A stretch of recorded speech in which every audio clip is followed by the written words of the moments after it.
PT Premiers வணக்கம். In this episode of Frank பேசுவோம்ல நாம பார்க்க போற படம் சிங்கப்பூர் சலூன். கோகுல் டைரக்ஷன்ல RJ பாலாஜி, சத்யராஜ், லால், கிஷன் தாஸ் அண்ட் மீனாட்சி சௌத்ரி இவங்கெல்லாம் லீட் ரோல் பிளே பண்ணியிருக்காங்க. இந்த படத்தோட ஒன்லைன் ஒரு அண்டர்டாக் எப்படி அச்சீவர் ஆகுறாரு அப்படிங்கிறது தான்.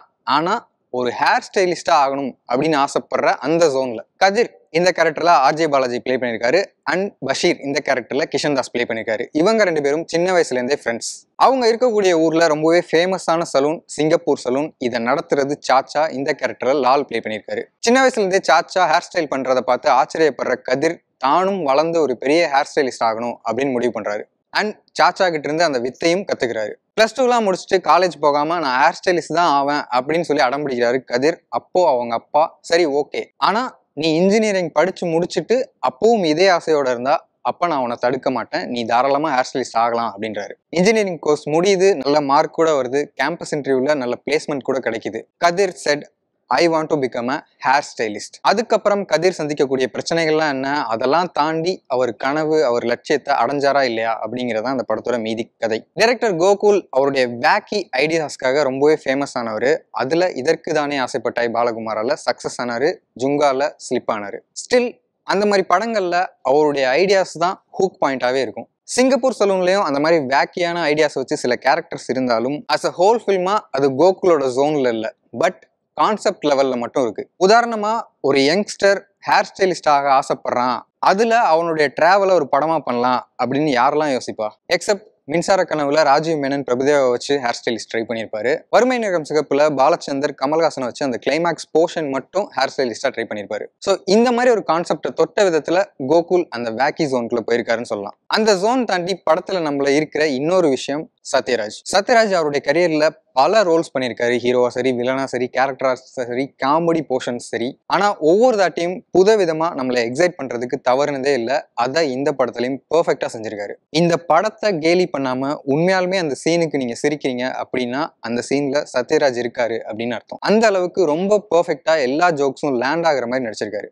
இதை தவிர படத்துல எல்லாமே நெகட்டிவ் தான். படத்தோட மேஜர் டிசாஸ்டர் ரைட்டிங். அதுதான் இந்த படம் மிகப்பெரிய அளவுல சொதப்புறதுக்கு காரணமே. இந்த படத்தோட ஸ்டோரியை கதிர் நரேட் பண்றாரு, அதாவது RJ பாலாஜி கேரக்டர். கதிர் தன்னோட சின்ன வயசு கதையில இருந்து ஆரம்பிச்சு பஷீருக்கும் அவருக்குமான ஃப்ரெண்ட்ஷிப் அண்ட் பஷீருக்கு நடக்கக்கூடிய ஒரு ஃபங்க்ஷன், நிலாங்கிற பொண்ணுக்காக 8 கிலோமீட்டர் தாண்டி போய் டியூஷன் படிச்சது, அண்ட் காலேஜ் பீரியட்ல அகைன் நிலா அப்படிங்கிற பேர் உள்ள பொண்ணை லவ் பண்ணது, கடைசியில அவர் கல்யாணம் பண்ற பொண்ணு பேர் கூட நிலாவா இருக்கும். பட் இதுல எந்த விஷயமும் படத்தோட மைய கதைக்கோ ஆர் லேட்டரா வரப்போற செகண்ட் ஹாஃபுக்கோ உதவக்கூடியதா இருக்கவே இருக்காது. ஈவன் செகண்ட் ஹாஃப் ஆல்சோ எய்ம்லெஸ்ஸா டிராவல் ஆயிட்டே இருக்கு. அது மழை வெள்ளத்தால ஒரு பில்டிங் கொலாப்ஸ் ஆகுறதா இருக்கட்டும், ஒரு இடத்துல இருந்து அப்புறப்படுத்தப்படுற மக்கள் இன்னொரு இடத்துல வந்து செட்டில் டவுன் ஆகுறதா இருக்கட்டும், ஒரு டான்ஸ் ரியாலிட்டி ஷோவா இருக்கட்டும், ஆயிரக்கணக்கான கிளிகள் வாழ்ந்த ஒரு ஆலமரம் அடியோட பிடுங்கப்பட்டதா இருக்கட்டும், ஆர் கிளைமேக்ஸ்ல சலூனுக்காக ஒரு புரட்சி இயக்கமே சோசியல் மீடியால தொடங்குறதா இருக்கட்டும், இந்த மாதிரி எங்கேயோ ஆரம்பிச்ச கதை எய்ம்லெஸ்ஸா போய்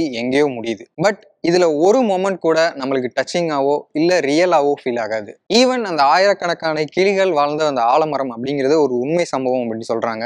ஆனா அதை படத்துல பார்க்கும்போது ஒரு உண்மையான சம்பவத்தை கூட நமக்கு கனெக்ட் பண்ற மாதிரி எடுக்க முடியலையே அப்படிங்கறதான் தெரிஞ்சது. ஏன்னா இந்த படத்துல இருக்கிற எல்லாமே ரொம்ப அன்நேச்சுரலா ரொம்ப அன்ஆர்கானிக்கா இருக்கு. அண்ட் படத்துல இருக்கக்கூடிய பல விஷயங்கள் கன்வீனியன்ட்டா எழுதப்பட்டிருக்கு. ஆல்சோ படத்துல பல தேவையில்லாத கேமியோக்கள் அண்ட் ஒரு பெரிய மோட்டிவேஷனல் லெக்சர் வேற. அது எழுதப்பட்ட விதமும் கூட எப்படி இருக்குன்னா, உதாரணத்துக்கு இந்த டயலாக் சொல்றேன். வண்டு தான் பூவை தேடி போகணும், ஆனா பூ வண்டை தேடி போகக்கூடாது அப்படின்னு ஹீரோவுக்கு ஒரு கேரக்டர் மோட்டிவேஷன் ஸ்பீக் கொடுக்கும். சில வாரங்களுக்கு முன்னாடி நயன்தாரா நடிச்ச அன்னபூர்ணி படம் ரிலீஸ் ஆயிருந்துச்சு.